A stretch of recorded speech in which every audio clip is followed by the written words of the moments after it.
OK, bienvenue à partie 2 des équations. On va faire quelques autres problèmes, quelques autres exemples. Ici, c'est des problèmes écrits qu'on doit traduire dans des équations. Ça, il pourrait y en avoir quelques-uns sur l'examen. C'est très important de comprendre. Un jour, au dîner, un café a vendu 8 sandwichs à la dinde de plus que de sandwichs au jambon. Si 32 sandwichs étaient vendus en tout, combien y avait-il de sandwichs au jambon? Ici, la façon moi je le fais, là, moi je vais littéralement écrire comme. Je vais écrire dinde. Puis jambon. Puis je veux écrire qu'est-ce qui va représenter quoi. Ils nous disent que il y a 8 sandwichs à la dinde de plus que les sandwichs au jambon. Fait que disons, je dis que les sandwichs au jambon c'est X. Ben, si la dinde, il y en avait 8 de plus, c'est X plus 8. Maintenant, ça étant dit, tu pourrais faire le contraire. Tu pourrais mettre la dinde serait X, puis le jambon serait 8 de moins. Tu pourrais garder ça comme ça. Tu pourrais dire X moins 8. Mais il faut que tu portes attention à quel qui est quel. Fait qu'ici, on dit 8 sandwichs à la dinde de plus. Fait X plus 8. C'est 8 de plus que le jambon. Puis le jambon, on a dit, est juste X. Là, ils nous disent 32 sandwichs étaient vendus en tout. C'est-à-dire, les sandwichs à la dinde plus les sandwichs au jambon va être égal à 32. C'est de même, tu additionnerais tous les sandwichs pour savoir le total. Hein? Fait qu'essentiellement, tu aurais X plus 8, qui est les sandwichs à la dinde, plus les sandwichs au jambon, qui est juste X, va être égal à 32.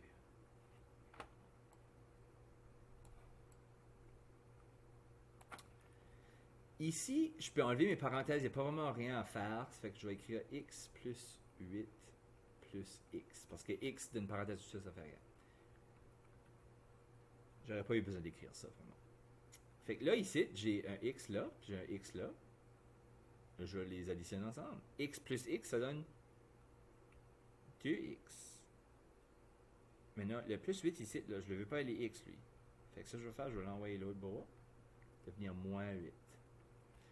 Tu vas être égal à 32 moins 8. Ici, tu as une multiplication 2 fois x, 2x. Fait que je vais diviser par 2 ici, ça va enlever le 2 qui est là. Fait qu'une fois que je fais le calcul là, ça va me donner la réponse. Fait que 32 moins 8 et 32 8, c'est 24 divisé par 2, ça donne 12. Fait x est égal à 12. Fait que là, il faut que tu fasses très attention parce que des fois, ce qu'ils vont faire par exprès, vendu en tout. Combien y avait-il de sandwichs au jambon? Et là, il faut aller voir ce qu'on a écrit au début. On a dit les sandwichs au jambon, ça va être X. Fait que là, on est chanceux. La question qu'on a posée, c'est la réponse qu'on a trouvée. Fait que X était 12.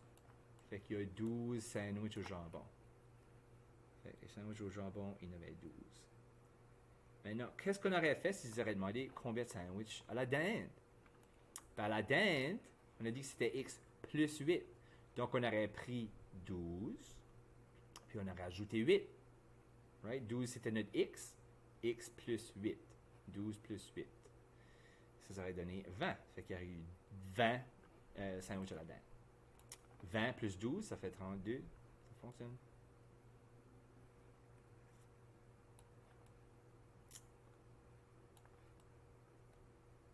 Le total de 3 nombres consécutifs est 189. Quel est le plus grand des 3 nombres? Encore, j'écris toutes les choses. Premier nombre, deuxième nombre, troisième nombre. Okay. On va indiquer quel qui est quel.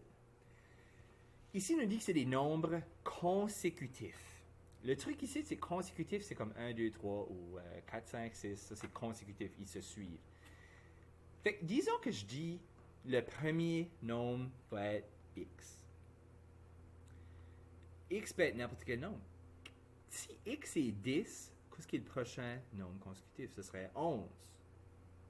Après ça, ce serait 12. Fait que le deuxième chiffre, il faut ajouter 1. Fait que si le premier nombre est x, le deuxième nombre va être x plus 1. Puis qu'est-ce qui va être le prochain chiffre consécutif? Vous l'avez deviné? X plus 2. Si la question aurait été 4 nombres consécutifs, on aurait continué, tu aurais dit 4. Le quatrième numéro, ce serait x plus 3. Un autre piège qu'ils peuvent mettre dans cette question-là, des fois ils vont poser la même question, mais ils vont dire des chiffres pairs ou des chiffres impairs. Là, le truc est que il faudrait que tu mettes x plus 2. Parce que si ton premier chiffre est pair, si tu ajoutes juste 1, le prochain chiffre va être impair. Fait qu'il faut que tu rajoutes 2. Ça fait que si tu aurais 2 ici, tu ajouterais 2, ça donnerait 4. C'est un autre chiffre pair. Puis là, ici, tu mettrais plus 4, pas plus 2. Parce que tu veux... non, excuse-moi, c'est ça. Plus 4 pour que ce soit le prochain chiffre pair ou impair. Ça fonctionne d'une façon ou d'une autre. C'est juste la façon dont les chiffres fonctionnent. Fait que s'il demande les chiffres consécutifs pairs ou impairs, faites pas plus 1, tu fais plus 2. Juste un petit à côté parce que c'est souvent une question sur l'examen. Donc, ici, les trois nombres consécutifs, ils disent c'est le total. Donc, si on additionne les trois chiffres, les trois nombres consécutifs, ça va nous donner 189. Ça fait qu'on sait que le premier plus le deuxième plus le troisième, ça donne ça. Fait que là, si j'écris qu'est-ce que c'est, on a le premier chiffre. Puis je mets des parenthèses juste pour que c'est plus visuel. Là. X plus 1, ça c'est le deuxième chiffre, plus troisième chiffre. Fait que ça, vous voyez, c'est comme le total. 1, 2, 3. Puis ça va tout être égal à 189.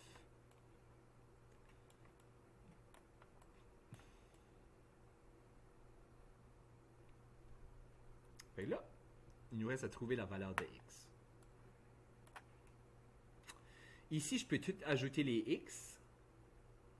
Je peux tout additionner les chiffres tout seul. Fait que là, on a 3x. Hein? X plus x plus x, ça donne 3x. Là, j'ai plus 1 plus 2, ça donne plus 3. Puis là, ça, c'est égal à 189. Plus vite, 189 moins 3. Débarrasser du plus 3. Hein? Juste pour vous montrer. Là, on va faire ça, 189 moins 3, 186.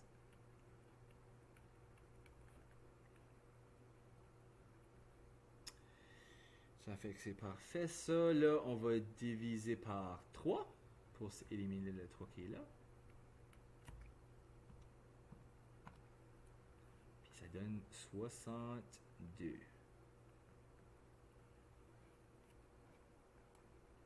Maintenant, on va retourner à la question. Quel est le plus grand des trois nombres? Ça, c'est la pomme, là. Si tu donnes juste le x c'est le premier nombre. Fait x62, c'est le premier nombre. Nous autres, on veut le plus grand qui va être le troisième. Le troisième, c'est x plus 2. Ici, si on a x plus 2, ça va dire 62 plus 2. Ça donne 64. Fait la réponse ici, la réponse de x c'était 62, mais la réponse à la question qu'ils ont posée, le plus grand des trois nombres, 64.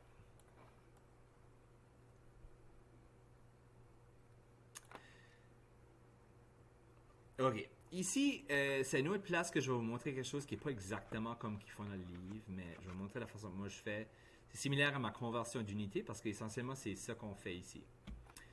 Un avion vole à une vitesse moyenne de 524 km à l'heure pendant 4 heures. Combien de kilomètres a-t-il parcouru? Je vais écrire 525 kilomètres à l'heure. Mais au lieu d'écrire kilomètres à l'heure comme j'écris d'habitude, là, je vais mettre kilomètres en haut. Mais en bas, je vais mettre, ça c'est 1 heure. OK? Parce que kilomètres par heure, ça sous-entend que c'est dans 1 heure. Puis là, on va multiplier par 4 heures. Parce que moi, je dis combien de kilomètres? Je vais finir avec des kilomètres. Fait qu'ici, si je multiplie avec 1 heure en haut ici, là, les heures, les H s'annulent. Fait que 525 divisé par 1, qui fait juste 525, pas besoin de le faire. 525 fois 4 va te donner combien de kilomètres? Parce que si tu y penses, l'avion vole 525 km à chaque heure. C'est ça que ça veut dire kilomètres par heure. Donc, dans 4 heures, ce sera 4 fois le montant. Fait ici, c'est ça qu'on finit avec. 525 fois 4. Puis là, on a des kilomètres. Ça fait que ça va donner 2100 kilomètres. Fait que là, la réponse ici serait la 5.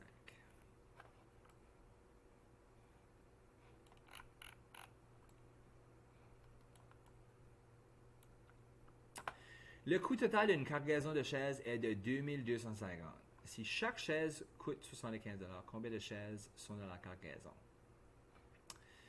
Le coût total de la cargaison de chaises, c'est 220. Puis OK. Ben, chaque chaise coûte 75$. Fait il faut prendre le gros chiffre puis on le divise par le petit chiffre pour savoir combien de fois que le petit chiffre va dans le gros chiffre. Ça va nous dire combien de chaises qu'on peut mettre. C'est-à-dire 2, 2, 5, 0.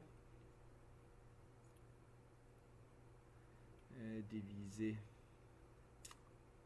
par 75.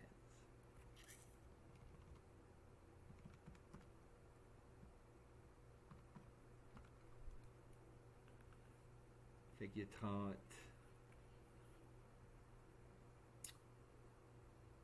30 chaises dans la cargaison. Puis on voit c'est la numéro 1 ici.